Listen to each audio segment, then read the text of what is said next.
Education world के online platform पे आपका स्वागत है। मैं आई के त्रिपाठी। आज हमको प्रैक्टिस सेट 4 करना है।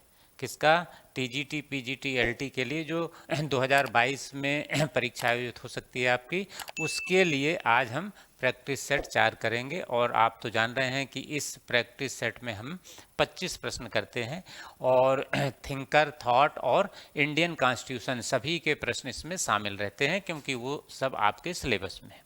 उसका लाभ भी आपको मिल रहा है। तो आइए इस प्रैक्टिस सेट की शुरुआत कर लेते हैं पहले प्रश्न से। पहला प्रश्न कौन सा है? पहला प्रश्न कॉन्स्टिट्यूशन का दिख रहा है। देखें क्या है। मंत्री सामूहिक रूप से लोकसभा के प्रति उत्तरदायी होंगे, इसका उल्लेख कहाँ किया गया है? मंत्री सामूहिक रूप से लोकसभा के प्रति उत्तरदायी होंगे, इसका उल्लेख किस अनुच्छेद में किया गया है? बहुत आसान प्रश्न है। विकल्प ए अनुच्छेद 74, विकल्प बी अनुच्छेद 75, विकल्प सी अनुच्छेद 76, विकल्प डी अनुच्छेद 78। तो वास्तव में मंत्रियों का उत्तरदायित्व तो अनुच्छेद 75 में ही उल्लेखित है। मंत्रियों का उत्तरदायित्व जो है वो अनुच्छेद 75 में उल्लेखित है। विनय,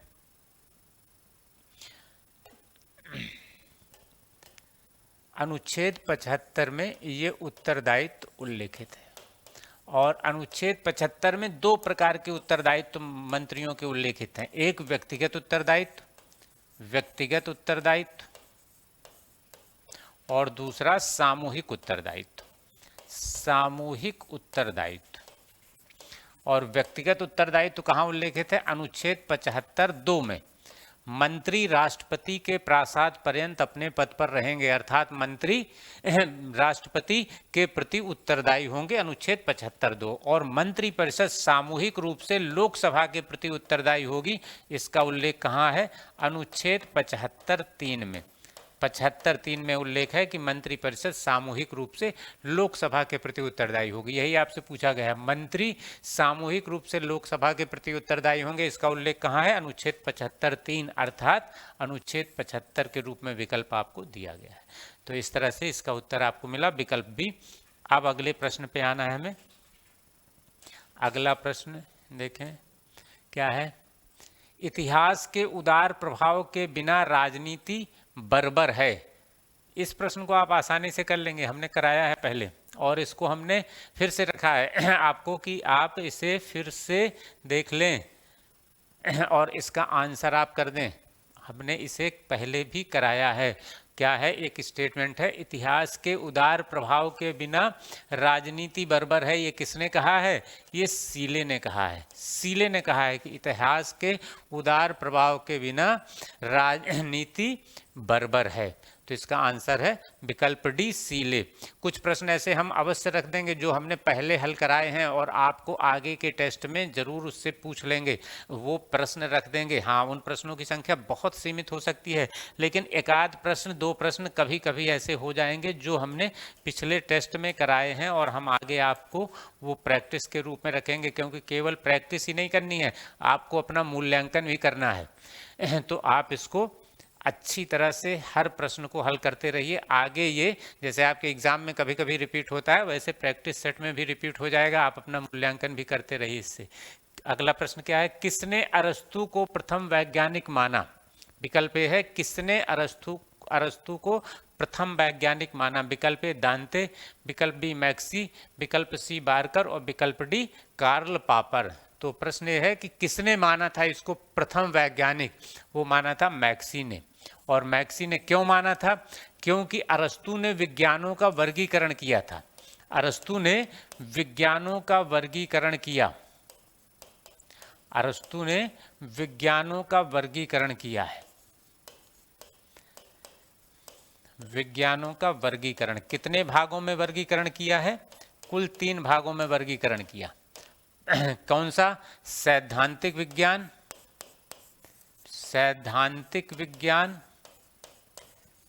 व्यवहारिक विज्ञान और उत्पादक विज्ञान।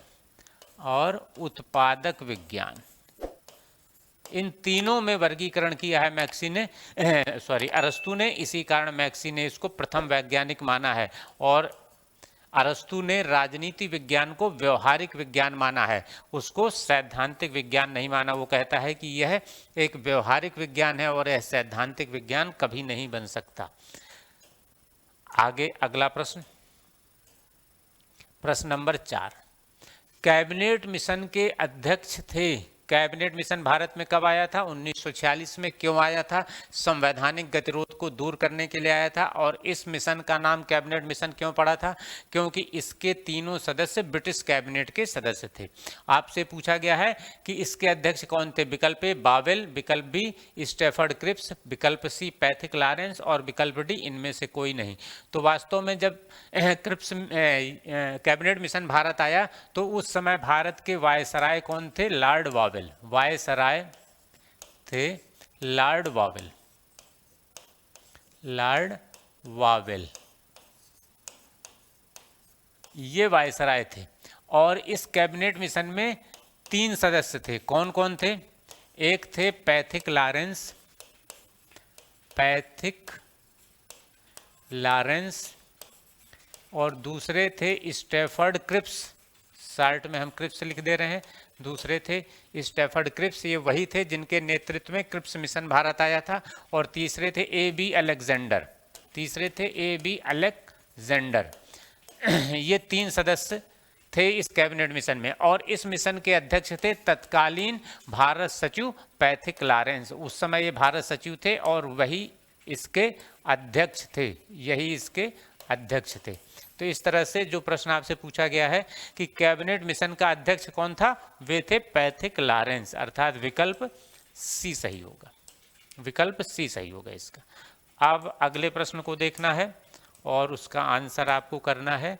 क्वेश्चन नंबर 5, भारतीय संविधान अधिनियमित किया गया था। भारतीय संविधान अधिनियमित किया गया। विकल्प ए 13 दिसंबर 1946, विकल्प बी 15 अगस्त 1947, विकल्प सी 26 नवंबर 1949 और विकल्प डी 26 जनवरी 1950। आपसे क्या पूछा गया? भारतीय संविधान कब अधिनियमित किया गया और कब किया गया था? ये 26 नवंबर 1949 को। और ये जानकारी हमें कैसे मिलती है? भारत के संविधान की प्रस्तावना से, जिसमें आखिरी में क्या लिखा है?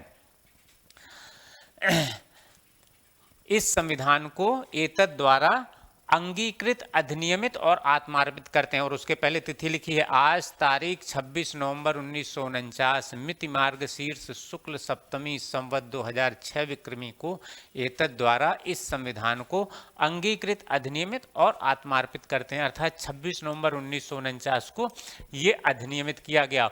और 26 जनवरी 1950 को क्या हुआ था? ये लागू किया गया था। इस तिथि को ये लागू किया गया था। और 15 अगस्त 1947 का दिन क्या है? भारत स्वतंत्र हुआ था। और 13 दिसंबर 1946 को क्या हुआ था? इस दिन पंडित जवाहरलाल नेहरू ने संविधान सभा में उद्देश्य प्रस्ताव रखा था। वही भारत के संविधान की प्रस्तावना का आधार बना था। और इसी कारण भारत के संविधान की प्रस्तावना को उद्देशिका भी कहा जाता है। तो इसका उत्तर क्या हुआ? विकल्प सी 26 नवंबर 1949। अब अगला प्रश्न देखना है। प्रश्न नंबर 6, जॉन लॉक किस देश के थे? बहुत आसान प्रश्न है, लेकिन अगर क्लियर ना हो तो ये भी कभी कभी गलत हो जाता है। जॉन लॉक किस देश के थे? विकल्प A France, B Germany, C Britain और डी स्वीडन। ये बताना है आपको कि जॉन लॉक किस देश के थे। वे वास्तव में इंग्लैंड के थे या ब्रिटेन के थे। अब आइए अगले प्रश्न पे। अगला प्रश्न क्या है? प्रश्न नंबर 7, सामान्य इच्छा का प्रतिपादन किसने किया था? सामान्य इच्छा का प्रतिपादन किसने किया था? और ये विकल्प इसके तो बहुत ही, ये विकल्प इसके तो क्या लिख गए हैं? सामान्य इच्छा का प्रतिपादन किसने किया था? देख लें, अगले प्रश्न विकल्प में होंगे। वैसे आपको इसका उत्तर सीधे सीधे हम बता दे रहे हैं। सामान्य इच्छा का प्रतिपादन किया था रूसो ने। सामान्य इच्छा का प्रतिपादन रूसो ने किया। ये किसी और प्रश्न के विकल्प यहाँ आ गए। एक तो दिया गया है, एक थिंकर हॉब्स, और उसके अलावा तो स्टेट दे दिए गए हैं। तो यहाँ आप क्लियर जान लें, सामान्य इच्छा का प्रतिपादन किया था रूसो ने। अब आइए अगले प्रश्न पे। इसी के विकल्प वहाँ पे आ गए। प्रश्न नंबर 8, भारत का 28वां राज्य बना। विकल्प ए तेलंगाना, विकल्प बी उत्तराखंड, विकल्प सी झारखंड और विकल्प डी छत्तीसगढ़। वास्तव में वर्तमान समय में तो भारत में 28 राज्य हैं। वर्तमान समय में 28 राज्य हैं। क्यों हैं? क्योंकि जम्मू कश्मीर को जब केंद्र शासित प्रदेश बना दिया गया तो राज्यों की संख्या 29 से घट के 28 हो गई, अन्यथा राज्य 29 हो गए थे। और 29वां राज्य कौन सा था? तेलंगाना बना था। ये भारत का 29वां राज्य बना था। लेकिन अब 28 राज्य हैं, लेकिन जब ये बना था तो उस क्रम में 29वां था। और ये उत्तराखंड, झारखंड और छत्तीसगढ़ ये तीनों स्टेट बने थे सन 2000 में बने थे। और उसके पहले भारत में 25 राज्य थे। और 26वां राज्य कौन सा बना था? छत्तीसगढ़ बना था। 1 नवंबर 2000 को बना था छत्तीसगढ़। ये भारत का 26वां राज्य बन गया था। और उत्तराखंड कब बना था? ये बना था 9 नवंबर 2000 को बना था। तो उत्तराखंड 27वां राज्य बन गया था। और झारखंड बना था 15 नवंबर 2000 को। 15 नवंबर 2000 को बना था। तो इस तरह से ये भारत का 28वां राज्य बन गया था झारखंड। इसका आंसर होगा झारखंड। 28वां राज्य बना था। अब अगले प्रश्न को देखना है। अगला प्रश्न है प्रश्न नंबर 9। प्रश्न नंबर 9 में क्या पूछा गया है? राज्य पुनर्गठन आयोग का अध्यक्ष कौन था? राज्य पुनर्गठन आयोग कब बनाया गया था? 1953 में बनाया गया। और ये बनाया इसलिए गया था कि जिससे ये जो भाषाई आधार पर राज्यों के पुनर्गठन की मांग हो रही है उस पर अपनी सिफारिशें दे सके, अपनी राय दे सके। तो आपसे पूछा गया राज्य पुनर्गठन आयोग का अध्यक्ष कौन था? वास्तव में ये पुनर्गठन आयोग 3 सदस्यीय था। इसके कौन कौन लोग थे इसमें? न्यायमूर्ति फजल अली, सरदार के.एम. पाणिक्कर और पंडित हृदयनाथ कुंजरू। और इसके अध्यक्ष कौन थे? फजल अली इसके अध्यक्ष थे। शेष 2 लोग इसके सदस्य थे। तो इन्हीं के नाम पे, बल्कि इस आयोग का नाम फजल अली आयोग भी पड़ा है, वो इसके अध्यक्ष थे। और यही आपसे पूछा गया है कि राज्य पुनर्गठन आयोग का अध्यक्ष कौन था? न्यायमूर्ति फजल अली। अब अगले प्रश्न पे आना है। अगला प्रश्न कौन सा है? प्रश्न नंबर 10। 1688 की गौरवपूर्ण क्रांति का संबंध किस देश से है? इसका उत्तर भी बताइए आप। बहुत आसान है, पहले भी एक बार हम कराए हैं इसको। 1688 की गौरवपूर्ण क्रांति का संबंध किस देश से है? विकल्प ए फ्रांस, विकल्प बी रूस, विकल्प सी अमेरिका और विकल्प डी इंग्लैंड। तो वास्तव में गौरवपूर्ण क्रांति कहाँ हुई थी? इंग्लैंड में हुई थी 1688 में। और इसके द्वारा क्या किया गया था? संसद के अधिकारों को स्वीकार कर लिया था राजा ने कि संसद अब कानून बनाएगी और वो राजा केवल नाम मात्र के सम्राट होंगे। तो ये गौरवपूर्ण क्रांति हुई। इसके द्वारा वहाँ पे जो निरंकुश राजतंत्र था वो संवैधानिक राजतंत्र में परिवर्तित हो गया और वहाँ पे संसद की सर्वोच्चता स्थापित हो गई। अब अगले प्रश्न पे आना है। प्रश्न नंबर 11। लेवियाथन के विचार उसी प्रकार घातक हैं जिस प्रकार विषैला सर्प। ये किसने कहा है? ये आपसे पूछा गया, थॉट का क्वेश्चन है। और ये पूछा गया है कि किसने ये बात कही है कि लेवियाथन के विचार उसी प्रकार घातक हैं जिस प्रकार विषैला सर्प। और विकल्प क्या दिया गया है? कैटलिन, बी हॉल, सी लॉक और डी कोली। आपको ये बताना है कि ये कथन किसका है, किसने ये बात कही थी कि लेवियाथन के जो विचार हैं वो उसी तरह से घातक हैं जिस प्रकार से विषैला सर्प घातक होता है। ये और ये कहा था हॉल ने। हॉल का स्टेटमेंट है ये हॉल ने कहा था कि लेवियाथन के विचार उसी तरह से घातक हैं जैसा विषैला सर्प होता है। अब अगले प्रश्न पे आइए। अगला प्रश्न है प्रश्न नंबर 12। प्लेटो की किस पुस्तक का उपशीर्षक है न्याय के संबंध में? प्लेटो की किस पुस्तक का शीर्षक है न्याय के संबंध में? विकल्प ए लॉस, विकल्प बी स्टेट्समैन, विकल्प सी रिपब्लिक और विकल्प डी इनमें से कोई नहीं। क्या आंसर होगा आप बताएंगे कि इसका आंसर क्या होगा कि किस पुस्तक का उपशीर्षक न्याय के लिए है, और ये पुस्तक कौन सी है? रिपब्लिक। रिपब्लिक का दूसरा नाम क्या है? Concerning justice. कंसर्निंग जस्टिस या न्याय के लिए या न्याय मीमांसा या न्याय के लिए। क्यों है ऐसा इसका दूसरा नाम या उपशीर्षक इसका कंसर्निंग जस्टिस या न्याय के लिए क्यों है? क्योंकि इस ग्रंथ में प्लेटो ने न्याय सिद्धांत का विस्तार से वर्णन किया है। रिपब्लिक में उसने न्याय सिद्धांत का बहुत विस्तार से वर्णन किया, इसीलिए इसका दूसरा नाम क्या पड़ गया? कंसर्निंग जस्टिस या न्याय के लिए या न्याय मीमांसा। आपसे कभी फिर पूछा जा सकता है कि किसका उपशीर्षक है न्याय मीमांसा, वो रिपब्लिक का है या न्याय के लिए, दो में से कुछ भी कह दीजिए। ये है न्याय के लिए जो है वो रिपब्लिक को ही कहा जाता है। अब अगला प्रश्न,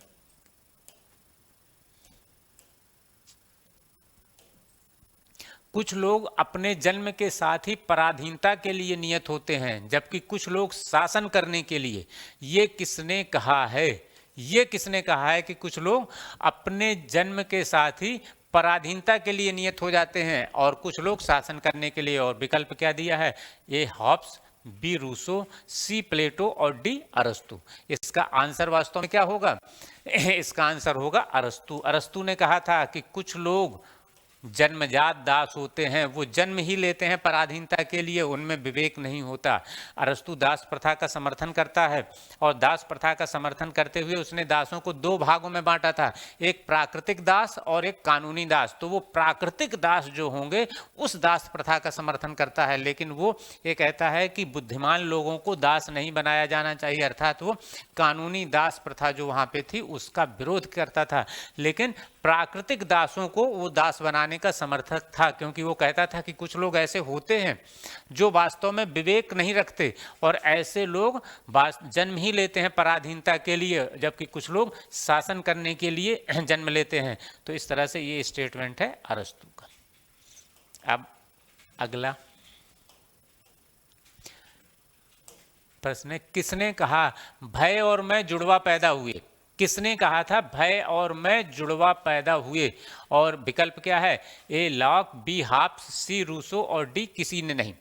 कौन कहता था कि मैं और भय जुड़वा भाई हैं या मैं और भय जुड़वा पैदा हुए? ये कहता था हाब्स। इसका जन्म हुआ था 5 अप्रैल 1588 को और इसके जन्म के समय वास्तव में इंग्लैंड पे आर्मेडा के आक्रमण का भय था और इसी कारण इसकी माँ ने इसको समय से पहले जन्म दे दिया। वो इतना भयभीत हो गई थी उस आक्रमण की संभावना से कि उन्होंने इसको समय से पहले जन्म दे दिया।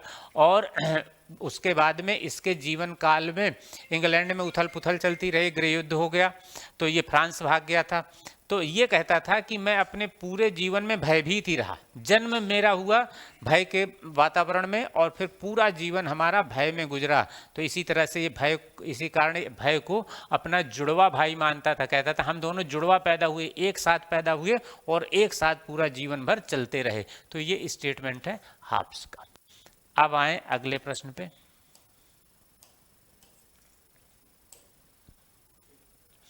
प्रश्न ये पूछ लिया गया, हाब्स का जन्म कब हुआ? विकल्प ए 1679, विकल्प बी 1688, विकल्प सी 1576 और विकल्प डी 1588।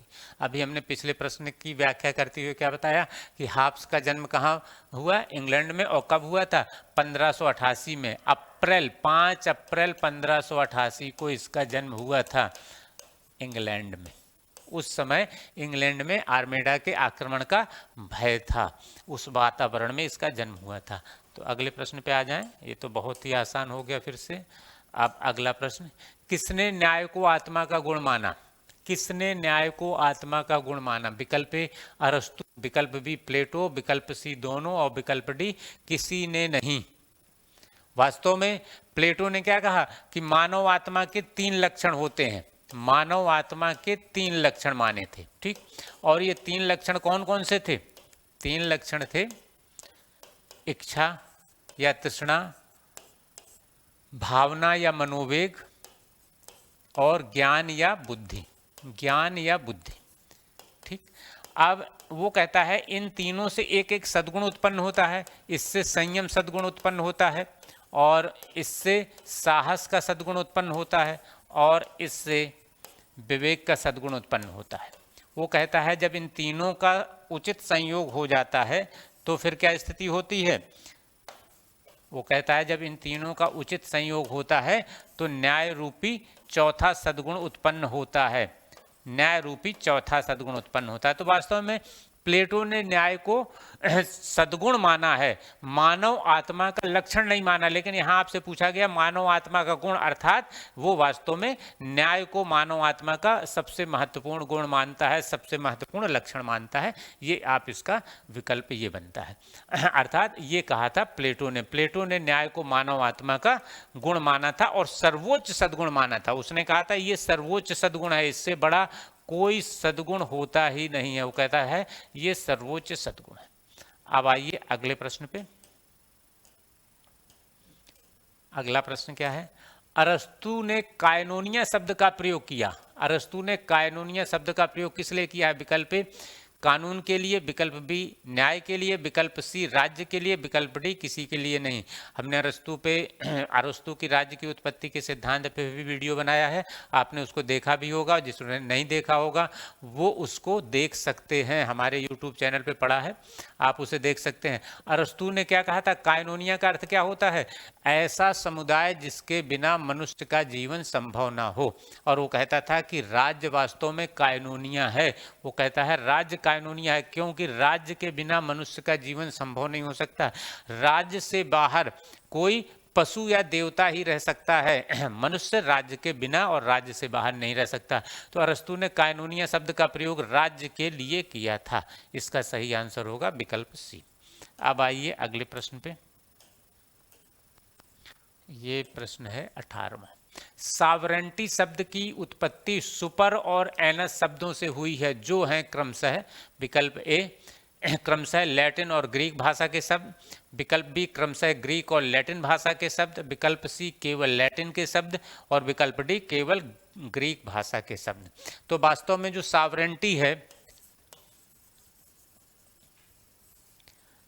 सॉवरेंटी दो लैटिन शब्दों से मिलकर बना है। ये हमने आपको समझाया है, इस पे भी वीडियो बनाया है। दो लैटिन शब्दों से मिलकर बना है, एक है सुपर और दूसरा है एनस। सुपर का अर्थ क्या होता है? सर्वोच्च, और एनस का अर्थ क्या होता है? सत्ता।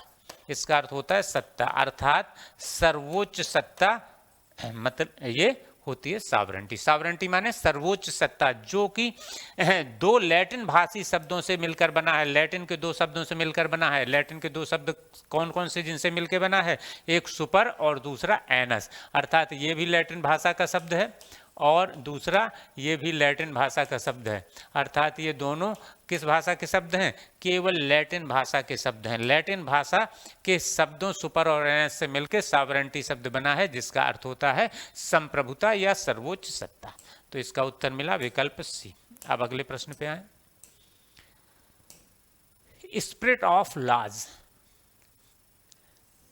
का लेखक कौन है? विकल्प ए प्लेटो, विकल्प बी अरस्तु, विकल्प सी मॉन्टेस्क्यू और विकल्प डी रूसो। वास्तव में द लॉज किसने लिखी थी? प्लेटो ने लिखी थी। लेकिन आपसे पूछा गया स्पिरिट ऑफ लॉज किसने लिखी थी? ये लिखी थी मॉन्टेस्क्यू ने। स्पिरिट ऑफ लॉज का लेखक है मॉन्टेस्क्यू, और मॉन्टेस्क्यू ही शक्ति पृथक्करण का सिद्धांत देता है, सेपरेशन ऑफ पावर, जो कि अमेरिका में है व्यवस्था, वो सिद्धांत ये मॉन्टेस्क्यू ही देता था, और इसी ने ये ग्रंथ लिखा था स्पिरिट ऑफ लॉज। इसी में इसने शक्ति पृथक्करण का सिद्धांत दिया था। तो इसका सही उत्तर है विकल्प सी। अब अगले प्रश्न पे आना है हमें। अगला प्रश्न है प्रश्न नंबर 20। विवेकशील प्रकृति अपने आप में साध्य है। विवेकशील प्रकृति अपने आप में साध्य है, ये किसका मत है? विकल्प ए गिर्यक, विकल्प बी लास्की, विकल्प सी कांट और विकल्प डी हीगल। तो वास्तव में ये जो मत है या विचार है, ये है कांट का। कांट कहता है कि विवेकशील प्रकृति अपने आप में साध्य है, ये कांट ने कहा था। अब आइए अगले प्रश्न पे। अगला प्रश्न है अर्थशास्त्र में कितने श्लोक हैं? अर्थशास्त्र में लगभग कितने श्लोक हैं? विकल्प ए 105, विकल्प बी 165, विकल्प सी 2000, विकल्प डी 6000। आपसे पूछा गया अर्थशास्त्र में लगभग कितने श्लोक हैं? वे हैं लगभग 6000 श्लोक हैं। अर्थशास्त्र में लगभग 6000 श्लोक। अब आइए अगले प्रश्न पे। प्रश्न नंबर 22। संविधान में कितने प्रकार के आपातकाल की व्यवस्था की गई है? संविधान में कितने प्रकार के आपातकाल की व्यवस्था की गई है? विकल्प ए है 1, विकल्प बी 2, विकल्प सी 3, विकल्प डी 4। वास्तव में आपातकाल शब्द जो प्रयोग किया गया है वो अनुच्छेद 352 में राष्ट्रीय आपातकाल के लिए और अनुच्छेद 360 में वित्तीय आपात के लिए। लेकिन हम जो मानते हैं वो क्या मानते हैं कि 3 प्रकार के आपातकाल, अनुच्छेद 352 राष्ट्रीय आपातकाल को भी आपातकाल मानते हैं हम। जब प्रश्न ऐसा आता है तो 352, 356 राष्ट्रपति शासन और अनुच्छेद 360 वित्तीय आपातकाल, इन तीनों को आपातकाल हम मान रहे हैं और इसी कारण ये इसका आंसर क्या होता है? 3 प्रकार के आपातकाल, राष्ट्रीय आपातकाल, राष्ट्रपति शासन और वित्तीय आपातकाल, 3 प्रकार के आपातकाल की व्यवस्था है। अर्थात जब युद्ध, बाह्य आक्रमण या सशस्त्र विद्रोह की स्थिति अगर हुई तो राष्ट्रपति पूरे देश में या देश के किसी भाग में आपातकाल की घोषणा कर सकते हैं। अनुच्छेद 356 में क्या है?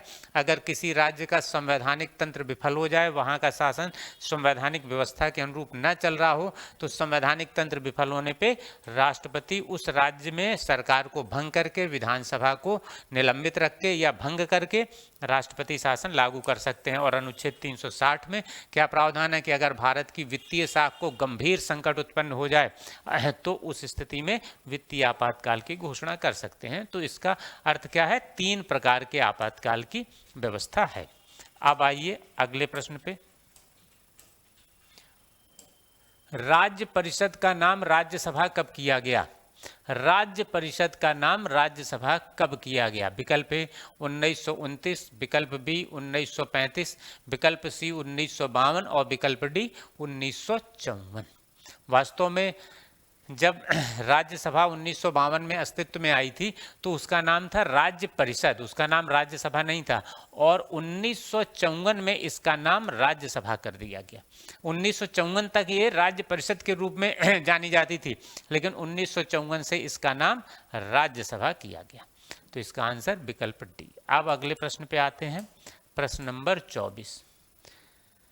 प्रश्न नंबर 24 क्या है? सहकारी समितियों का उल्लेख संविधान के किस भाग में किया गया है? सहकारी समितियों का उल्लेख संविधान के किस भाग में किया गया? विकल्प ए भाग 1, विकल्प बी भाग 9 का, विकल्प सी 9 का और विकल्प डी इनमें से कोई नहीं। तो वास्तव में सहकारी समितियों का वर्णन या उल्लेख कहाँ किया गया? भाग 9 खा में। और इसको कब जोड़ा गया था? 97वें संविधान संशोधन के द्वारा। 97वें संविधान संशोधन के द्वारा भाग 9 खा जोड़ के इसमें सहकारी समितियों का प्रावधान किया गया। अब आइए अगले और आज के अंतिम प्रश्न पे, प्रश्न नंबर 25। और ये है, मंडल आयोग ने कितनी जातियों को पिछड़ा कहा था? मंडल आयोग ने कितनी जातियों को पिछड़ा कहा था? विकल्प ए है 2399, विकल्प बी 3743, विकल्प सी 3853 और विकल्प डी 6000। तो वास्तव में मंडल आयोग ने कितनी जातियों को पिछड़ा माना था? 3743 जातियों को पिछड़ा माना था। और मंडल आयोग ने माना था कि इन पिछड़ी जातियों की संख्या कुल आबादी का लगभग 52% है, 52% है, ये मंडल आयोग ने माना था। और मंडल आयोग ने इन जातियों के लिए सरकारी नौकरियों में 27% आरक्षण देने की सिफारिश की थी। 2399 किसने माना था? काका कालेलकर आयोग ने। काका कालेलकर आयोग ने, इन्होंने 2399 जातियों को पिछड़ा माना था। इन्होंने कहा था 2399 जातियां पिछड़ी हैं, लेकिन मंडल आयोग ने कहा नहीं, इतनी पिछड़ी नहीं है, 3743 जातियां पिछड़ी हैं। तो इस तरह से ये हो गया 25वां प्रश्न और ये पूरे 25 प्रश्न हमने कर लिए। इस तरह से 25 प्रश्न की जो 25 प्रश्नों की श्रृंखला हम कर रहे हैं, प्रैक्टिस सेट कर रहे हैं, उसमें आज ये चौथा प्रैक्टिस सेट था। 5वें प्रैक्टिस सेट में जो कि टीजीटी, पीजीटी और एलटी के लिए होगा, टारगेट 2022 के लिए। उसमें भी हम अगले 25 प्रश्न को लेकर आएंगे।